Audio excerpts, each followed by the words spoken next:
Hi everyone, my name is Marisol, and if you're new to my channel, I'm a certified Pilates instructor and I post workouts that you can do at home. Today's video is going to be primarily for beginners, but we're going to be using a dining room chair. With the chair, we'll be able to modify a lot of exercises that we normally do on the floor, but give it a little bit of a boost in elevation for anyone out there who can't physically get down to the floor or just needs to modify a lot of their exercise depending on where they are in their fitness journey. So without further ado, let's go ahead and get started with your workout.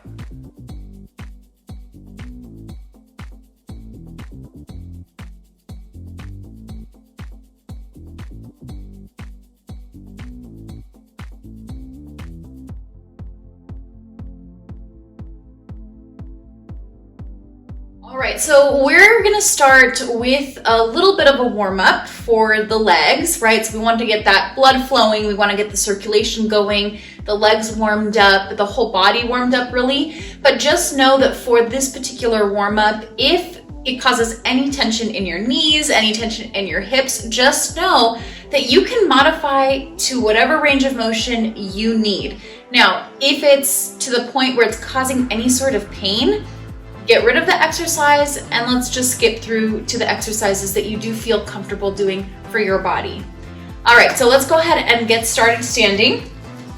Now I'm gonna stand facing the side so you can kind of see my alignment, but you can stand in whatever direction in relation to the chair that you would like. Now, my feet are gonna be parallel, about hip width distance apart. I'm already pulling in those low abs nice and tight, and I want you to think about lifting the pelvic floor muscles from here. So think of the muscles in between the inner thighs, but not quite the inner thighs, a little bit higher up. If you're still confused, they're the muscles that kind of help hold in your pee when you feel like you need to go to the bathroom. Now try to find that sensation. Pull up those abs on the front side, the pelvic floor muscles on the bottom side. And then from here, we're gonna lower those hips down, bending those knees, kind of shifting our upper body forward just a little bit, nothing too drastic, and then come up. So inhale, exhale, lower. As you come up, and lower as you come up. Now just know that when your hips lower down, you want to make sure that no matter if you're only going down a little bit or you're going down really low, that your weight is on your heels. Now you do have that chair back here if you feel like you're gonna kind of fall back. Also, what you can do is stand behind the chair and hold on to the back of the chair, right? Not pulling on it, but just as a little bit of help for your balance. And let's continue. Let's go for 10, 9, 8, 7, shoulders are down, 6, 5, 4, we're breathing deeply, 3, 2, 1, and we're gonna hold this position again. Try to keep your weight on your heels. You should be able to pick up your toes. And from here, those hips are gonna lower down an inch closer to the floor and an inch away. And down, and lift. Now, purposely, I want these movements to be really small, and I want you to think of pressing those heels into the floor as your hips lift a tiny bit. Now that should help you feel the posterior side of your legs or your hamstrings, your glutes. Let's go for 5. Last 4, 3, 2, 1, and go ahead and come all the way up to standing. And now from here, our feet are gonna come closer together. Again, we're lifting through the pelvic floor, those low abdominal muscles. And we're gonna inhale, lift those heels up a few inches or as high as you can. Again, remember, balance and control is the most important thing. Lower those heels down and lift and lower. Try not to separate the ribs from the hips when you do this. That tends to happen quite a bit. Try to keep that same distance between the ribs and the hips consistent throughout the heels lifting and lowering. And for more of a challenge, your heels don't have to plant all the way down onto the floor. They can just gently lower down to the floor. That's fine too. Let's go for 4, 3, 2, 1. Lift those heels, pause and keep them there. Bend the right knee as your left heel lowers. Lift and switch. Lift and switch. So here, as we're lifting and switching, make sure that your hips are not kind of maneuvering unevenly, right? We want to keep that nice horizontal line parallel to the floor. Lift and switch. Lift and switch. I just like to put my hands on my hip bones. I have an instructor who used to say, if your hips had headlights, they'd be straightforward, right? They're not all wonky. Let's go for 4. Last 3. 2. Last 1. Lift your heels, pause, hold here up at the top, really lift up through those pelvic floor muscles and lower down. Nice, guys. All right, so this time we're gonna have a wide stance with the feet. And again, I'm just facing the side so you can see the alignment of my body. With the feet wide, make sure the knees and the toes are pointing out to those sides. Your hands are on your hips. You can move around those arms if you'd like to, but we're gonna warm up those arms anyway. So bend those knees, lower the hips down, come into almost like a sumo squat position, and then come up to standing. Now, it's not just the movement of lowering and lifting. You kind of have to think about the muscles that should be working here, and that'll help you really feel those muscles work. So when we're lower down here, we're using the front of the thighs to kind of help us stay in this position, but we're also using the back of the thighs because I want your heels to press down. Now, you're gonna feel the inner thighs as you're standing, and think of your upper inner thighs, right where the hips connect, to pull in towards each other, and you're squeezing those glutes. And again, lower, lift, lower, lift. Now you can go a little slower. It's just kind of what my body's wanting to do today. Sometimes I like to go slow. Sometimes I like to go a little quicker. You can kind of pick and choose what you like. And again, we're not pressing the hips forward. We're pulling up through those low abs, a slight tuck of the tailbone here. Let's go for 5, 4, 3, 2, 1. Lower those hips down, hold it here. Again, the distance between the ribs and the hip bones stay the same. They don't change. I'm not splaying open those ribs. I'm not exaggerating the curves in my spine. Everything stays really consistent, really still. Now, just the hips are gonna lower a few inches, exhale, lift a few inches. Lower a few inches and exhale, lift. Shoulders should feel like they're pressing down, like the shoulder blades are kind of sliding down the back. That'll give you a kind of a lengthening type of sensation from the neck. Let's go for 4, 3, 2, 1, and come all the way up to standing and relax those legs. Great job, guys. All right, now from here, now that our legs have kind of moved around a little bit, we have some more mobility in the hips, we've warmed the legs up, now let's warm the upper body up. So go ahead and take a seat on your chair. I'm gonna face the side. It's just what's gonna work best for your viewing today. So first, I'm gonna reach those arms forward. Now in this position, I'm sitting up tall, but again, I'm not splaying those ribs open. A lot of times I see my clients, especially when they're new to Pilates, or really any type of exercise, when I say sit up tall, they just let go of their abs, they arch their back, and their ribs open up, right? So think of pulling those low abs in, squeezing those inner thighs so that you feel that connection, kind of that wrapping around sensation around the spine with those abdominal muscles. Now in this position, keep this still. Just the shoulders are gonna go forward and then they're gonna pull back. Go forward and then they're gonna pull back. So here, we're warming up those arms a little bit, but we're really trying to focus on those postural muscles and the rhomboids. Trying to get those shoulder blades mobile, but strengthen the muscles around them. Let's go for 5. Keep the abs pulling in. Last 4, 3, 2, 1. Hold those arms forward. We're gonna come back to that in just a moment, but for right now, inhale, lift those arms up. Maybe even lift the chest a little bit if that feels okay, and then lower the arms down. And again, inhale, lift the chest, and exhale, lower. Good. So now not only are we extending the spine, but we're also stretching those shoulders a little bit. Only move the arms as high up as it feels comfortable for you. I don't want you to overstress that shoulder joint. Let's go for 3. Last 2. Last 1. And hold it here. Now again, a second set of those shoulders pressing forward and back, and forward, and pull back, and forward, and pull back. We're gonna do this a little bit differently in just a moment. But a lot of the times when my clients say, oh, I have some neck tension, or I've been sitting all day and my shoulders hurt, one of the exercises I love to do with them is this particular exercise, because a lot of the times we're not strengthening those postural muscles in the back, especially for sitting all day long, for whatever reason. Whether you're working from home, or whether you just stand for long hours too, or maybe you're just, you can't move that way, right? You want to stay seated all day long. Let's go for 4. Last 3, 2, 1. Reach those arms forward and lower the hands down.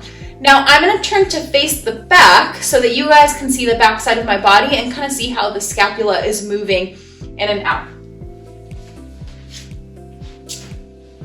All right, and so from here, my arms reach out to the side. Let me move my hair here. Now I'm gonna exaggerate the movement for you guys so you can really see it clearly, but you don't have to move this much, okay? Especially if you're tensing the shoulders. Now from here, my arms reach out to the sides. I'm gonna lengthen my arms away from each other, and I want my shoulder blades to really spread out wide apart. Now, exhale, squeeze those rhomboids, pull the shoulder blades together, and then release. Exhale, pull the shoulder blades together and release. Good. So I'm gonna try to keep my movement big while at the same time trying not to arch my back or open too much my rib cage, right? So everything on the front side of the body will remain still. Those abs are gonna pull in. Let's go for 5, 4, 3, 2, 1. Keep those arms out here. Inhale, reach those arms up. Exhale, lower. Warming up those arms. Inhale, lift, lower, lift, lower, and continue. Let's go for 5, 4, 3, 2, 1, and relax those shoulders. Good. So now I'm going to turn to face the side, and we're going to work on kind of mobilizing the spine a little bit. So we really worked on trying to keep it still, consistently in place. Now we're going to work on some mobility. Reach those arms forward. Inhale to prepare. Exhale, pull the waist back, tuck the tailbone. So try to feel just the low back, starting to create a curve with the spine, and then inhale, sit back up. But don't inhale and release the abs, right? We still want to keep those guys pretty knit together. And exhale, pull the waist back, tuck the tailbone, and come up to seated. All right, so this might feel really nice for a lot of you. It might not feel so nice for some of you. So I'll give you a different little cue in just a moment. But on these next few, let's actually tuck the tailbone and start to lean back with the upper body. Now, when I say upper body, I mean the trunk of the body. I don't mean the upper back, right? Because that's not going to feel very nice after a while. Go ahead and lift your heels so that your toes are barely touching the floor. Now, the further back you lean, the more you're going to start to feel those abs. And remember, we want to connect the rib bone and the hip bone a little closer together and try to keep them pretty still. Now, from here, we're going to lean back an inch, forward an inch, back an inch, forward an inch, and we're just going to continue like this for a few. Now again, if you need to sit a little bit taller, maybe this is too much for those abs, you're still starting to work on your abdominal strength, that's fine. Let's go for 5. Last 4, 3, 2, 1. Come up to seated. Inhale, reach those arms up just to give yourself a little stretch and relax those arms down. All right, so now we're gonna try that again, but we're gonna try with the forearms together. It's called a genie position, just whatever you want to call it. Let's sit up nice and tall, pull those abs in. Now you can either go into that C curve again, just like we did, or let's keep the back flat. It does require a slight tuck of the tailbone with the back completely flat, but it's not a very noticeable curve in the low back, all right? So whatever feels best for you is what I want you to do. Inhale, exhale, lean back. Now, the most common thing I see with the leaning back with the flat back is that your upper body kind of overdoes the movement. So let's try not to feel that strain. And also think of this as you're kind of opening the front of your hip as you lean back, right? You're not trying to keep those hip bones right where they were. You're allowing that part of the body to move. Now from here, we're holding, bring those forearms up, tap the forehead and lower. Lift up, tap the forehead and lower. Good. Let's go for 5. Last 4. And 3. And 2. And 1. Forearms in front of the chest. Hold it here if you can. Exhale, rotate to the left. Come back to center. Exhale, rotate to the right. And continue. Now, as you do this, the rotation is really happening only from the waist up. Try not to move your hips around on the chair because that's not going to be very comfortable, especially after a while. So remember, even if that rotation has to be really small, that's fine. As long as you're feeling those obliques rotating your upper body. Let's go for 5. Last 4. 3, 2, 1. And come up to seated and relax those arms down. Great job, guys. Okay, now from here, I'm gonna turn to face you guys. My inner thighs are gonna be really tight together. Let me move my mic. Super tight together. I'm gonna squeeze my inner thighs. I'm gonna pull up through those low abs and then bring my hands behind my head. Now, if this is just too much elevation or just too much range of motion for those shoulders, go back to forearms on top of each other. All right, so inhale, lift up really tall. Exhale, lean up and over to my left, your right, and come back up. Now, when you do this, try not to lean forward and kind of squish all the organs up in the front. Try to just go laterally to the side and try not to arch back. Okay, so not in either direction, just flat as if we were pressed up against the wall.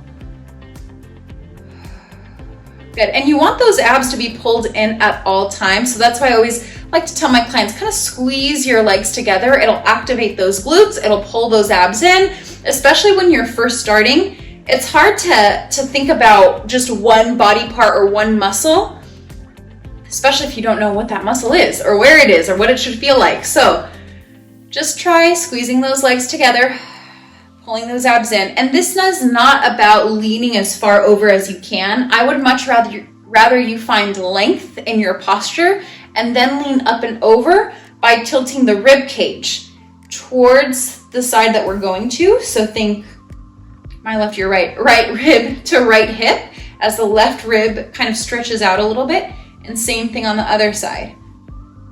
Good, let's go for 3. Last 2. Last 1. Come back to center and relax those arms down. So the most important thing when you're doing Pilates, but also when you're just sitting at your desk a lot, or if you're sitting in a chair for the majority of the day, is that you want to get your body warmed up in some way, right? So even just by doing arm movements is fine. If you want to start standing and maybe do little squats like we just did is fine. But overall, you just want to get the spine moving in every direction. So forward flexion, extension, lateral flexion, and rotation. Now, we do have one or a few more exercises, and these are full body exercises. So if this is a little too much for you today, please feel free to skip the next sequence, but I will give some modifications if you need them. Okay, so we're gonna start standing, and I'm gonna face my chair. Doesn't matter what direction the chair is for me, because it doesn't have handles. Place your hands on the top of the chair. If your wrists tend to get sensitive, go ahead and put your fist down on the chair, that's fine too. And extend your legs out long. Now, let me move the chair here so you guys can see a little bit better. Extend your legs out long. Now, From here, my tailbone is tucked, my shoulder blades are away from my ears, but they're also away from each other. You don't want the shoulder blades to come together. You want them to be wide and apart. Pull those low abs in a little tighter every time you exhale. So remember, breathing here is key, really for all the exercises, but particularly for this one. Now, from here, we're just gonna feel the stability of our shoulders, the stability of our hips, the engagement of the abs, the length of the backs of the legs as those heels press back. Now, continue to hold if this feels good to you. Now, if this doesn't, you need to modify. Let's go actually against a wall with your hands pressing on the side, and then you're just gonna extend your legs back up on your toes. Now, this is a really good modification because I can still feel the lats working to bring my shoulder blades down. My neck still feels long. I'm still feeling those abs engage, the tailbone tuck, and I'm breathing as deep as I can, okay? So just know this is a way to modify if you need it. Now, from here, we're gonna take the right leg. We're gonna lift it up. You can point or flex the foot, either one is fine with me, and lower it down. And lift it up and lower it down. Personally, I like to point because I feel that engagement throughout the entire backside of my leg. But as you're switching from one side to the other, try to minimize any movement of the hips. And also, don't look down to the toes. Don't look forward. Just look in a position that feels comfortable for your neck and that isn't too straining. Let's go for 4. Last 3. 2. 1. Lower it down, press those hips back. You can walk your feet closer to the chair for just a moment. All right, from here. Now this next exercise you can do with your hands on the wall, just like I showed you before. Now I do want your hands to be a little closer together though. Walk your feet out, little full body exercise. And from here, we're gonna bend those elbows, lower the chest and the body down, and then press away. Now, this is similar to, or exactly like, a tricep push-up. It's just modified on a chair. So, lower down, keep those elbows tight by your waist, and lift. You don't have to lower too far down. If you start doing this, you're going too far down, okay? So let's try not to do that. Lower, lift. Let's go for 4. Last 3, keep those shoulder blades apart. 2. And 1. And press the hips back. Walk your feet forward. Stretch those arms out. And slowly come up to standing. Roll those shoulders up, back, and down. Now, the last piece of exercise that we're going to do is really aim to stretch the front of the hips, the front of the body, okay? So if we're sitting down for far too long, these muscles are going to start to get really tight, especially in the hip flexors, the front of the thighs. So that's what we want to avoid, because that eventually will give us all that low back pain that people start to get when they're sitting for too long. So put your hands on the very edge of the chair, almost like you're trying to scoot your booty off that chair. My feet are hip width distance apart. I'm exhaling, tucking my tailbone, because on the next one, I'm gonna lift my tailbone forward and hold it here. Now, if you don't have sides on your chair, you can actually point your fingers out to the sides. That's fine. All right, we're gonna hold it here. So this is actually a really good stretch for the shoulders as well, but it's nice because when you tuck your tailbone, similar to our bridge, and you press it forward, it's actually gonna stretch out the front of the hips. And then lower, use those arms, and exhale, lift. Let's do 2 more. Squeeze those glutes. Inhale, lower. Exhale, lift. Inhale, lower. Exhale, lift. And lower down. And let's sit on our chair again. You can sit facing the side, and let's do that roll down stretch. Let's do 1 seated for those of you that need a modification, and 1 standing if you don't. Inhale, reach those arms up to the ceiling, lift the chest. Exhale, dive the hands forward, pull the belly in. And if you can, start to roll down just to where it feels good for you. You don't have to touch the floor if you can't right now. Good, and inhale to prepare. Exhale, pull the waist back, slowly start to sit up. Roll the shoulders up, back, and down as you breathe deeply. And now let's do that standing. So standing up nice and tall, pulling those abs in. Inhale, lift those arms up. Exhale, dive the hands forward, pull the belly in, tuck the tailbone, and slowly roll on down. One vertebrae at a time. And exhale, bend the knees, tuck the tailbone, slowly curl on up. Roll the shoulders up, back, and down. Whew. And you guys are all set to go. So I hope this was a little bit nicer for those of you who are maybe struggling on time or maybe don't want to get down on the floor for a mat Pilates class or can't get down on the floor for a mat Pilates class. I have a lot of experience with different people who can't for various different reasons. So I'm hoping to be making more of these workouts, Pilates inspired exercises that you can do standing or you can do on the chair, because I think that there is a way, we can get a little creative, but there's a way to do Pilates for everyone out there. So don't forget to like this video, subscribe to my channel, and maybe even hit that notification button for new workouts that I will be posting throughout this week. Thanks guys, and I'll see you next class.